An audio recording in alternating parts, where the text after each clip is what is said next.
वालेकुम, welcome to my YouTube channel the light of knowledge. हम लोगों ने अपनी 10th क्लास की सीरीज़ का चैप्टर नंबर 3 स्टार्ट किया था, जिसका नेम था coordination and control. Previous lecture में हमने अपना नर्वस सिस्टम स्टार्ट कर दिया था। नर्वस सिस्टम में हमने सबसे पहले देखा था कि नर्वस सिस्टम का हमारे पास यूनिट क्या है। नर्वस सिस्टम का हमारे पास यूनिट न्यूरॉन है। फिर न्यूरॉन की हमने जो है वो कुछ टाइप्स देखी थी कि न्यूरॉन की कितनी टाइप्स है। फिर क्या था, न्यूरॉन के जब एक्सॉन्स को फैटी एसिड की कवरिंग में कवर कर दिया जाए तो वो एक क्लस्टर बना देते हैं जिसे हम नर्व कहते हैं। और नर्व की भी हमने आगे फर्दर 3 टाइप्स देखी थी। आज हम अपना सेंट्रल नर्वस सिस्टम स्टार्ट करने लगे। सेंट्रल नर्वस सिस्टम हमारे पास बेसिकली नर्वस सिस्टम का एक पार्ट है। नर्वस सिस्टम को हम 2 पार्ट्स में डिवाइड कर देते हैं। सबसे पहला सेंट्रल नर्वस सिस्टम, उसके बाद peripheral nervous system. Central nervous system में हमारे पास जो है कोऑर्डिनेटर्स मौजूद होते हैं जो हमारी बॉडी के सारे फंक्शंस को कोऑर्डिनेट करते हैं, उनको लुक आफ्टर करते हैं, सारे देखते हैं कि किस किस वक्त कौन सा काम करवाना है। तो हमारे पास बेसिकली 2 कोऑर्डिनेटर हैं, ब्रेन और spinal cord. Peripheral nervous system वो नर्वस सिस्टम है जिसमें नर्व्स मौजूद होती हैं जो कि ब्रेन और स्पाइनल कॉर्ड से निकलती हैं। अब क्या है, हम सेंट्रल नर्वस सिस्टम स्टार्ट करने लगे तो सबसे पहले हम देखेंगे कि हमारे पास ब्रेन क्या है। ठीक है, पहला कोऑर्डिनेटर हमारे पास मेन कोऑर्डिनेटर ब्रेन है। ब्रेन बेसिकली हमारा एक वाइटल ऑर्गन है और बड़ा सेंसिटिव हमारा ऑर्गन है, तो इसकी प्रोटेक्शन के को भी एक्स्ट्रा तरीके से जो है मैनेज किया गया ताकि ब्रेन को किसी किस्म का कोई नुकसान ना पहुंचे। अगर खुदा ना खास्ता ब्रेन को थोड़ा सा भी नुकसान पहुंच जाता है तो हमारा फुल बॉडी जो है ना वो डिस्टर्ब हो सकती है, हमारा एक एक फंक्शन डिस्टर्ब हो सकता है, क्योंकि हमारी बॉडी में होने वाले तमाम तर फंक्शंस जो है वो हमारा ब्रेन देख रहा होता है। हमारे ब्रेन के ऑर्डर पर, ब्रेन के मैसेज पर ही सारे काम परफॉर्म हो रहे होते हैं। तो अगर किसी के ब्रेन को खुदा ना खास्ता कुछ हो जाए तो क्या उसका बॉडी फंक्शन टोटली जो है वो डिस्टर्ब हो सकता है, बर्बाद हो सकता है। तो सबसे पहले हम देखेंगे कि ब्रेन की प्रोटेक्शन के लिए क्या क्या किया गया। ब्रेन को हमारे पास एक बोन में रखा गया है जिसको हम उर्दू में खोपड़ी कहते हैं और आम लैंग्वेज में उसे स्कल कहते हैं, लेकिन अगर साइंटिफिक लैंग्वेज में देखा जाए तो उसको क्रेनियम कहते हैं। ब्रेन हमारे पास क्रेनियम में जो है वो मौजूद होता है। बोनी स्ट्रक्चर है जिसको आम लैंग्वेज में हम स्कल भी कहते हैं। क्रेनियम के बाद हमारे पास कुछ लेयर्स मौजूद होती हैं। ये लेयर्स क्या करती हैं, ये ब्रेन को जो है वो प्रोटेक्ट करती हैं और इसको न्यूट्रिएंट सप्लाई करती हैं ताकि ब्रेन अपनी प्रॉपर फंक्शनिंग करता रहे। और इन लेयर्स को नाम दे देते हैं मेनिंजेस का। ठीक है, मेनिंजेस वो लेयर्स हैं जो कि क्रेनियम से नीचे मौजूद होती है और क्या करती हैं, हमारे स्कल को, हमारे इसको ब्रेन को जो है वो प्रॉपर न्यूट्रिएंट प्रोवाइड करती हैं और ब्रेन की जो है वो प्रोटेक्शन करती हैं। मेनिंजेस के बाद हमारे पास वेंट्रिकल आ जाता है। वेंट्रिकल्स हमारे पास क्या होती हैं, वेंट्रिकल्स ने अपने अंदर एक फ्लूइड जो है वो फिल्ड किया होता है और उस फ्लूइड को हम नेम दे देते हैं सेरिब्रोस्पाइनल फ्लूइड। ठीक है, क्या है, सबसे पहले प्रोटेक्शन के लिए क्रेनियम है, एक बोनी स्ट्रक्चर है जो कि बड़ा हार्ड है, जो कि ब्रेन की प्रोटेक्शन करता है। उसके बाद मेनिंजेस है, लेयर्स हैं जो क्या करती हैं, प्रोटेक्शन के साथ साथ हमारे पास ब्रेन को न्यूट्रिएंट्स भी सप्लाई करती हैं। उसके बाद हमारे पास वेंट्रिकल आ जाता है जिन्होंने अपने अंदर एक फ्लूइड को फिल्ड किया होता है जिसे हम सेरिब्रोस्पाइनल फ्लूइड कहते हैं। ये वेंट्रिकल्स ब्रेन से लेकर हमारे स्पाइनल कॉर्ड तक मौजूद होती हैं। ठीक है, इन सबको, ये सारी चीज़ें जो है हमारे पास प्रोटेक्शन के लिए यूज़ होती है, किसकी, ब्रेन की। यहाँ से हम अब स्टार्ट करने लगे हैं। इसके बाद हमारे पास प्रॉपर हमारा ब्रेन का टॉपिक स्टार्ट हो रहा है। ब्रेन को बेसिकली जब हम स्टडी करने लगते हैं तो ब्रेन को हम 3 पोर्शंस में डिवाइड कर देते हैं। ठीक है, फॉर ब्रेन, मिड ब्रेन और हाइंड ब्रेन। फॉर ब्रेन में हमारे पास 3 पोर्शंस होते हैं, 3 पार्ट्स होते हैं इसके। सबसे पहले आपकी बुक में दिया हुआ है थैलेमस, उसके बाद हाइपोथैलेमस और उसके बाद सेरिब्रम। पहले हम देखेंगे थैलेमस क्या होता है, हाइपोथैलेमस क्या होता है और फिर उसके बाद सेरिब्रम देखेंगे। सेरिब्रम हमारे पास फॉर ब्रेन का सबसे लार्जेस्ट पार्ट होता है। तो पहले थैलेमस देख लेते हैं, फिर सेरिब्रम देखेंगे। थैलेमस क्या है, थैलेमस हमारे पास सेरिब्रम के नीचे मौजूद होता है। ठीक है, it is present below this cerebrum, ये सेरिब्रम के नीचे मौजूद होता है और ये क्या करता है, ये रिले सेंटर के तौर पर एक्ट करता है between brain and spinal cord, मतलब एक कनेक्शन बनाता है हमारे पास ब्रेन और स्पाइनल कॉर्ड के दरमियान। ठीक हो गया, थैलेमस क्या करता है, एक रिले सेंटर के तौर पर एक्ट करता है between brain and spinal cord, brain के कुछ पार्ट और हमारे पास स्पाइनल कॉर्ड को जो वो कनेक्ट करता है हमारे पास थैलेमस। उसके बाद ये क्या करता है, ये हमारे पास रिसीव करता है, मॉडिफाइज करता है सेंसरी नर्व को before they move toward the cerebrum. अब क्या है, जब सेंसरी नर्व्स हमारे पास ब्रेन के पास पहुंचती हैं तो सबसे पहले वो जाती हैं थैलेमस के पास। थैलेमस क्या करता है, थैलेमस उसको रिसीव करता है, उसको लेता है और उसके बाद उसको मॉडिफाइज करता है। ठीक है, उसको मॉडिफाई करता है मतलब उसको और बेहतर बनाता है सेरिब्रम के पास पहुंचने से पहले, उसके बाद थैलेमस में मॉडिफाइड होने के बाद सेंसरी नर्व जो है हमारे पास पहुंचती है हमारे सेरिब्रम में। ठीक है, दो फंक्शन हो गए। पहला फंक्शन क्या हुआ, as a relay centre act करता है between brain and spinal cord. उसके बाद क्या करता है, हमारे पास जो सेंसरी नर्व आ रही होती है उसको पहले रिसीव करता है, उसको मॉडिफाई करता है और उसके बाद उसको सेरिब्रम के पास भेजता है। फिर क्या है, it involves in the pain perceptions and consciousness. ये हमारे पास, ये जो हमारे हवास बेहतर होते हैं इस सब में, ये कॉन्शियसनेस में, और हमारे जो हमें पेन फील हो रही है, हमारे मिसाल के तौर पे किसी को हाथ में दर्द हो रही है तो जो हमें ये पेन की सेंसेशन फील होती है, पेन का एहसास होता है, ये हमारा बेसिकली किसकी वजह से होता है, थैलेमस की वजह से होता है। थैलेमस की वजह से ही हम फील कर पाते हैं कि हमें कहीं पर पेन हो रहा है। थैलेमस 3 काम करता है, रिले सेंटर के तौर पर एक्ट करता है, रिसीव और मॉडिफाई करता है किसको, सेंसरी नर्व को, before they move toward cerebrum. उसके बाद ये क्या करता है, ये हमारे पास इन्वॉल्व होता है पेन परसेप्शन में और उसके अलावा कॉन्शियसनेस में भी। ठीक है, देन हमारा सेकेंड पार्ट आ जाता है हाइपोथैलेमस। हाइपोथैलेमस कहाँ मौजूद होता है, ये हमारे पास थैलेमस से नीचे मौजूद होता है और मिड ब्रेन से ऊपर होता है, मतलब बीच में होता है। थैलेमस और मिड ब्रेन के बीच में हमारे पास मौजूद होता है हमारा हाइपोथैलेमस, और इसका साइज एक बादाम जितना होता है। ठीक है, इसका साइज एक बादाम जितना होता है। अब इसके क्या फंक्शंस हैं, it links nervous system and endocrine system. Hypothalamus क्या करता है, नर्वस सिस्टम और एंडोक्राइन सिस्टम को कनेक्ट करता है। ठीक है, जो हमारा नर्वस सिस्टम है और एंडोक्राइन जो हमारा ग्लैंडुलर सिस्टम है, उसको, इन दोनों को आपस में कनेक्ट कौन करता है, हमारे पास हाइपोथैलेमस। उसके बाद ये क्या करता है, ये हमारे पास कंट्रोल करता है सिक्रीशन ऑफ पिट्यूटरी ग्लैंड। आपके ब्रेन में एक स्पेसिफिक ग्लैंड मौजूद होता है जिसकी सिक्रीशन को कौन कंट्रोल करता है, हमारे पास हाइपोथैलेमस। हाइपोथैलेमस उसकी सारी सिक्रीशन को कंट्रोल करता है कि इस वक्त इसने कितनी सिक्रीशन करनी है, किस वक्त सिक्रीशन रोक देनी है ग्लैंड की। ये सारी चीज़ें जो है हमारे पास पिट्यूटरी ग्लैंड की कौन कंट्रोल करता है, हाइपोथैलेमस कंट्रोल करता है। उसके अलावा हमारी जितनी भी फीलिंग्स होती हैं, फॉर एग्जांपल हमें दुख महसूस हो रहा है, हमें खुशी महसूस हो रही है, हमें एक्साइटमेंट हो रही है, हम उदास हैं, कुछ भी, हमें किसी किस्म की भी जो भी फीलिंग महसूस हो रही होती है वो हमारे पास हाइपोथैलेमस की वजह से हमें महसूस हो रही होती है। इसके भी कितने फंक्शन होंगे, 3 फंक्शन होंगे। पहले तो कनेक्ट करता है नर्वस सिस्टम और एंडोक्राइन सिस्टम को। दूसरा इसका क्या फंक्शन है, ये हमारे पास पिट्यूटरी ग्लैंड की सिक्रीशन को जो है वो कंट्रोल करता है। उसके बाद ये क्या करता है, ये हमारे पास फीलिंग्स को कंट्रोल करता है, सच एज हमारे पास हम उदास हो, एक्साइटेड हो, हैप्पी हो, सैड हो, या हमें खुदा ना खास्ता किसी किस्म का कोई शौक लगता है, तो ये सारी चीज़ों को हमारे पास कौन कंट्रोल करता है, हमारा हाइपोथैलेमस कंट्रोल करता है।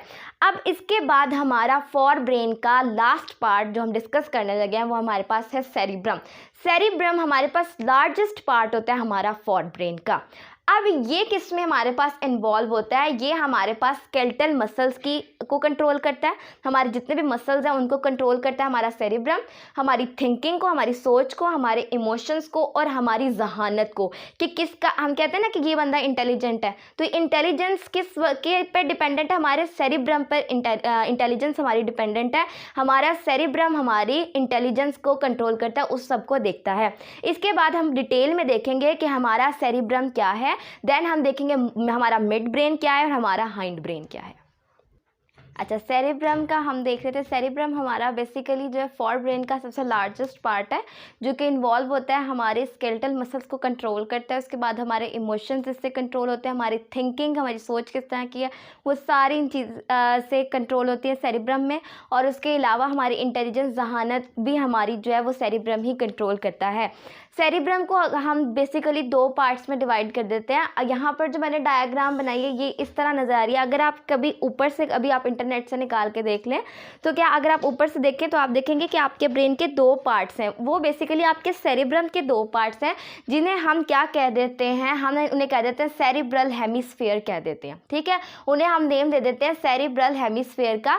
हम क्या करते हैं, सेरिब्रम को 2 पार्ट्स में डिवाइड कर देते हैं और हर एक को सेरिब्रल हेमिस्फीयर हेमिस्फीयर का नेम दे देते हैं। अब क्या है, सबसे पहले हम देखेंगे ऑल्फैक्टरी बल्ब्स क्या है, उसके बाद सेरिब्रल कॉर्टेक्स क्या है। आपके पास है ये जो ऑल्फैक्टरी बल्ब है, ये हम बेसिकली किसको कह रहे हैं, ये हमारे सेरिब्रल हेमिस्फीयर के एंटीरियर पार्ट को हम ऑल्फैक्टरी बल्ब कह रहे हैं। अब ये ऑल्फैक्टरी बल्ब का क्या काम है, ये क्या करता है, ये रिसीव करता है impulse from olfactory nerve which create the sensation of smell. Basically olfactory bulb का जो कंसर्न है ना, वो हमें स्मेल फील करवाने में है, ठीक है। जब भी हमें कोई अच्छी स्मेल फील हो रही है या कोई बुरी स्मेल फील हो रही है, तो वो किस वजह से हो रही है, वो ऑल्फैक्टरी बल्ब जो है वो ऑल्फैक्टरी नर्व से आने वाले इम्पल्स को जो है वो रिसीव कर रहा है, और उसके बाद हमें फील हो रहा है कि स्मेल हमें आ रही है, किस टाइप की स्मेल है, वो सारी जो है हमारे पास ऑल्फैक्टरी बल्ब का जो है ये काम है कि वो हमें सेंसेशन फील करवाता है, किस हमें स्मेल आ रही है, आया वो अच्छी है या बुरी है, वो सारी चीज़ें हमारा ऑल्फैक्टरी बल्ब जो है वो डिसाइड करता है। उसके बाद आपके पास आ जाता है सेरिब्रल हेमिस्फीयर। ये अपर लेयर होती है हमारे पास सेरिब्रल हेमिस्फीयर की, सेरिब्रल कॉर्टेक्स, ठीक है। सेरिब्रल कॉर्टेक्स हमारे पास अपर लेयर है किसकी, सेरिब्रल हेमिस्फीयर की। अब इसका क्या काम, ये किस पे कंसिस्ट होता है, ये हमारे पास बेसिकली ग्रे मैटर और वाइट मैटर पर कंसिस्ट होता है। ये ग्रे मैटर पर कंसिस्ट होता है और इसके नीचे जो है हमारे पास वाइट मैटर जो है मौजूद होता है। अब ग्रे मैटर और वाइट मैटर क्या है, जो अब आपने जब न्यूरॉन का स्ट्रक्चर पढ़ा था उसमें आपने क्या पढ़ा था, श्वान सेल मौजूद होते हैं रेगुलर इंटरवल पर एक्सॉन के ऊपर। अब वो श्वान सेल क्या करते हैं, वो फैटी एसिड जो है वो सिक्रीट कर देते हैं और एक माइलिनेटेड शीथ बना देते हैं, एक लेयर टाइप से बना देते हैं, जिसे हम माइलिन शीथ का नेम देते हैं। तो ग्रे मैटर बेसिकली वो एक्सॉन्स होते हैं जिसमें माइलिन शीथ नहीं प्रोड्यूस होती। श्वान सेल माइलिन शीथ नहीं प्रोड्यूस करते, तो वो क्या होते हैं, वो नॉन माइलिनेटेड एक्सॉन होता है, क्योंकि उसमें माइलिन शीथ मौजूद नहीं होती। जबकि वाइट मैटर में हमारे पास माइलिनेटेड एक्सॉन होते हैं, इसमें माइलिन शीथ मौजूद होती है। तो ग्रे मैटर और वाइट मैटर क्लियर हो गया आपको। सेरिब्रल हेमिस्फीयर की जो अपर लेयर है उसको हम नेम दे देते हैं सेरिब्रल कॉर्टेक्स का। सेरिब्रल कॉर्टेक्स बेसिकली हमारे पास ग्रे मैटर पर कंसिस्ट होती है और उसके नीचे हमारे पास जो है वो वाइट लेयर मौजूद होती है, वाइट मैटर हमारे पास मौजूद होता है। अब क्या है, सेरिब्रल हेमिस्फीयर को आपने 4 लोब्स में डिवाइड कर देना। इसके 4 लोब्स हैं।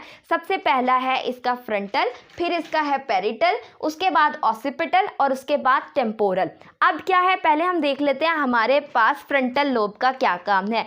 ये क्या करता है, ये हमारे मोटर फंक्शंस को कंट्रोल करता है। उसके बाद जो हम मूव कर रहे होते हैं, मूवमेंट हो रही होती है हमारी बेसिकली मसल की वजह से हो रही है, मसल्स और बोन्स की वजह से हम मूव कर रहे होते हैं, तो ये हमारे स्केलेटल मसल की मोशन को कंट्रोल करता है।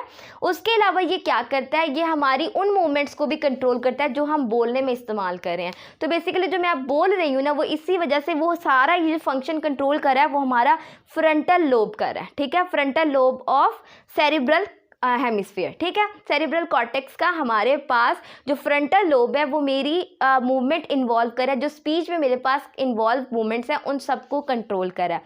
उसके बाद हमारे पास आ जाता है पेरिटल। अब ये क्या करता है, इसका कनेक्शन होता है हमारे पास स्किन के साथ, ठीक है। ये हमारी स्किन के साथ कनेक्ट होता है विद नर्व्स। ये क्या करता है, ये रिसीव करता है इम्पल्स फ्रॉम नर्व। आपको कोई टच कर रहा है, मतलब जो टच की जितनी भी आपके पास सेंसेशन है वो सारी रिकॉग्नाइज की जाती है पेरिटल लोब से, ठीक है। सेरिब्रल कॉर्टेक्स के पेरिटल लोब जो है वो हमारे पास हमारी जितनी भी टच की हमें फील आती है वो सारी उनको कंट्रोल करता है। उसके बाद आ जाता है आपके पास ऑसिपिटल। ऑसिपिटल क्या करता है, ये हमारे पास रिसीव करता है और एनालाइज करता है विजुअल इंफॉर्मेशन, जो हमें दिखाने की, देखने वाली जितनी भी इंफॉर्मेशन मैं देख रही हूँ, मैं इधर मतलब जितने भी मैं सारी चीज़ें देख रही हूँ ना, वो सारी मैं किस वजह से देख रही हूँ, ऑसिपिटल लोब की वजह से देख रही हूँ, ठीक है। ऑसिपिटल लोब मेरी आंखों के साथ कनेक्ट है और जितनी भी इंफॉर्मेशन मेरी आंखों से आ रही है वो सारी कहाँ जाएगी, वो ऑसिपिटल लोब के पास जाएगी। वो उसको रिसीव करेगा और उसको एनालाइज करेगा, मतलब जो चीज़ें हम देख रहे होते हैं उनमें डिफ्रेंशिएट हमारे पास ऑसिपिटल लोब करता है। अब चीज़ें तो काफ़ी सारी हैं, हर चीज़ को रिकॉग्नाइज, हर चीज़ की अपनी शेप है, अपना उसका मतलब हर चीज़ की अपनी कैरेक्टरिस्टिक है। तो उन सारी कैरेक्टरिस्टिक को हमारे पास एनालाइज करता है, उनको कौन रिकॉग्नाइज करता है, हमारे पास ऑसिपिटल लोब। ये हमें बताता है ये हम कौन सी चीज़ देख रहे हैं। उसके बाद आ जाता है टेम्पोरल। टेम्पोरल जो हमारा लोब है वो हमारे ईयर्स के साथ कनेक्ट होता है और नोज़ के साथ कनेक्ट होता है, तो ये हमारी हेयरिंग और स्मेल स्मेल की जितनी भी सेंसेशन आती है, हमें कोई आवाज़ सुनाई दे रही है, हमें कोई स्मेल महसूस हो रही है, तो वो सारी चीज़ें हमारे कौन कंट्रोल करता है, टेम्पोरल लोब कंट्रोल करता है। यहाँ पर आपका ना फॉर लोब जो है वो कंप्लीट, फॉर ब्रेन आपका कंप्लीट हो गया। इसके बाद हम देखेंगे हमारे पास हाइंड ब्रेन क्या है और हमारे पास मिड ब्रेन क्या है।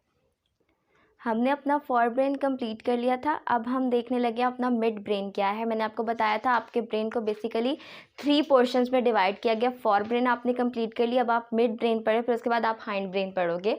मिड ब्रेन का क्या फंक्शन है, मिड ब्रेन क्या करता है, ये कनेक्ट करता है हमारे फॉर ब्रेन को हाइंड ब्रेन से, ठीक है, फॉर ब्रेन को हाइंड ब्रेन से कनेक्ट करता है। It is a connection between the for brain and hind brain. ये क्या करता है, ये रिसीव करता है और सेंड करता है इम्पल्स टू फॉर ब्रेन। उसके बाद क्या इसका काम होता है, इसका तीसरा इंपॉर्टेंट काम ये है कि ये क्या करता है, ये इन्वॉल्व होता है हमारे पास ऑडिटरी रिफ्लेक्सेस में। ऑडिटरी रिफ्लेक्सेस कौन से होते हैं, जो आपकी हेयरिंग से रिलेटेड होते हैं। विजुअल आपकी देखने से होते हैं और ऑडिटरी आपके सुनने से होते हैं। तो क्या है आपके ये मिड ब्रेन के 3 फंक्शंस है। ये क्या करता है, कनेक्शन बनाता है between for brain and hind brain. फिर क्या करता है, रिसीव करता है इम्पल्सेस को और उसको सेंड करता है टू दी फॉर ब्रेन। तीसरा इसका इम्पॉर्टेंट क्या काम है, ये हमारे ऑडिटरी रिफ्लेक्सेस में इन्वॉल्व होता है। मतलब वो सारे रिफ्लेक्सेस जो हमारे सुनने से रिलेटेड है, उन सारे रिफ्लेक्सेस में हमारे पास जिसकी इन्वॉल्वमेंट होती है वो हमारा मिड ब्रेन है। इसके बाद आ जाते हैं आपके हाइंड ब्रेन पर। हाइंड ब्रेन में बेसिकली आपके पास 3 पार्ट्स हैं। सबसे पहला मेडुला ऑब्लोंगेटा, फिर उसके बाद आपका सेरिबेलम, उसके बाद आपका पोन्स। ठीक हो गया। मेडुला ऑब्लोंगेटा क्या होता है, मेडुला ऑब्लोंगेटा आपके स्पाइनल कॉर्ड के बिल्कुल ऊपर मौजूद होता है। ये हमारे पास उन सारे रिफ्लेक्सेस में इन्वॉल्व होता है, जैसा कि हमारे पास ब्रीदिंग में, फिर उसके बाद हमारा हार्ट रेट के अलावा हमारा ब्लड प्रेशर, फिर हमें जो वॉमिटिंग की जो हमारे रिफ्लेक्सेस होते हैं और हमारी खांसी कफिंग के जो हमारे जितने भी रिफ्लेक्सेस होते हैं, ये सारे हमारा मेडुला ऑब्लोंगेटा जो है वो कंट्रोल करता है। क्या हुआ, ये हमारे स्पाइनल कॉर्ड के बिल्कुल ऊपर मौजूद होता है। उसके अलावा ये हमारी, इसका फंक्शन क्या है, ये हमारी ब्रीदिंग, हार्ट रेट, हमारा ब्लड प्रेशर, हमारे वॉमिटिंग के रिफ्लेक्सेस और हमारी कफिंग के रिफ्लेक्सेस जितने भी हैं, उन सब को ये कंट्रोल करता है। कौन, मेडुला ऑब्लोंगेटा, जो पहला पार्ट है हमारे पास हमारे हाइंड ब्रेन का। उसके बाद आपके पास आ जाता है सेरिबेलम। सेरिबेलम क्या है, ये पीछे की तरफ मौजूद होता है। किसके, मेडुला के बिल्कुल पीछे हमारे पास सेरिबेलम मौजूद होता है। और ये क्या करता है, ये मसल्स की जो जितनी मसल्स की मूवमेंट को कोऑर्डिनेट करता है। आपने देखा, आपने पिछले भी जो फॉर ब्रेन में आपने देखा था कि बहुत सारे ऐसे पोर्शंस हैं, ये सारे जो है स्केलेटल मसल्स की जो है मूवमेंट को कंट्रोल करते हैं। तो ये सारे पोर्शंस ऐसा नहीं सेपरेटली एक दूसरे के साथ सेपरेटली जो है वो कंट्रोल करते हैं, ये सारे एक दूसरे के साथ मिलकर जो है वो हमारे स्केलेटल मसल्स की मूवमेंट को जो है वो कंट्रोल करते हैं। उसमें हमारे पास सेरिबेलम भी आता है, पोन्स। उसके बाद पोन्स आ जाता है, जो हमारा तीसरा और लास्ट पार्ट है हाइंड ब्रेन का। ये हमारे पास मेडुला ऑब्लोंगेटा के ऊपर मौजूद होता है और ये मेडुला ऑब्लोंगेटा की हेल्प करता है ताकि वो ब्रीदिंग के रेट को कंट्रोल कर सके। उसके बाद दूसरा इसका फंक्शन क्या है, ये सेरिबेलम और हमारे स्पाइनल कॉर्ड को जो है वो कनेक्ट करता है। आपने देखा हाइंड ब्रेन क्या है, मेडुला ऑब्लोंगेटा, सेरिबेलम और पोन्स मिलकर हमारे पास हाइंड ब्रेन बनाते हैं। ठीक हो गया। अगर हम ओवरव्यू देख लें कि हमने क्या पढ़ा है, तो हमने बेसिकली पढ़ा है, हमारे पास हमने ब्रेन पढ़ा है जिसको हमने 3 पोर्शंस में डिवाइड किया, फॉर ब्रेन, मिड ब्रेन और हाइंड ब्रेन। फॉर ब्रेन और हाइंड ब्रेन दोनों के जो है वो 3 पार्ट्स हैं। सबसे पहला पोर्शन है हमारे पास थैलेमस, फिर हाइपोथैलेमस और उसके बाद सेरिब्रम। सेरिब्रम हमारे पास सबसे बड़ा पार्ट होता है फॉर ब्रेन का। ठीक है। अब सेरिब्रम को जब हम डिवाइड करते हैं तो बेसिकली हम इसको 2 हेमिस्फीयर्स में डिवाइड कर देते हैं, जिसको हम नेम दे देते हैं सेरिब्रल हेमिस्फीयर का। देन सेरिब्रल हेमिस्फीयर हमारे पास डिवाइड हो जाते हैं ऑल्फैक्टरी बल्ब और सेरिब्रल कॉर्टेक्स में। ठीक है। सेरिब्रल कॉर्टेक्स के आगे से 4 लोब्स और ज़्यादा हैं। ठीक है। कौन से, फ्रंटल, पेरिटल, ऑसिपिटल और टेम्पोरल, ये सारे अलग अलग काम परफॉर्म करते हैं। मिड ब्रेन के पास हमारा अपना कोई फर्दर पार्ट नहीं है, ये अकेला ही होता है। देन हमारे पास है हाइंड ब्रेन, जो बेसिकली 3 पोर्शंस में डिवाइड किया गया है, मेडुला ऑब्लोंगेटा, सेरिबेलम और पोन्स। ठीक है। तो यहाँ पर आपका ब्रेन का जो है वो लेक्चर जो है वो सम अप हो गया है। आई होप आपको मेरा वीडियो पसंद आया होगा। अगर आपको मेरा वीडियो पसंद आया तो मेरी वीडियो को लाइक, कमेंट ज़रूर कीजिएगा, मेरे चैनल को सब्सक्राइब भी कीजिएगा। Thank you so much. अल्लाह हाफिज़।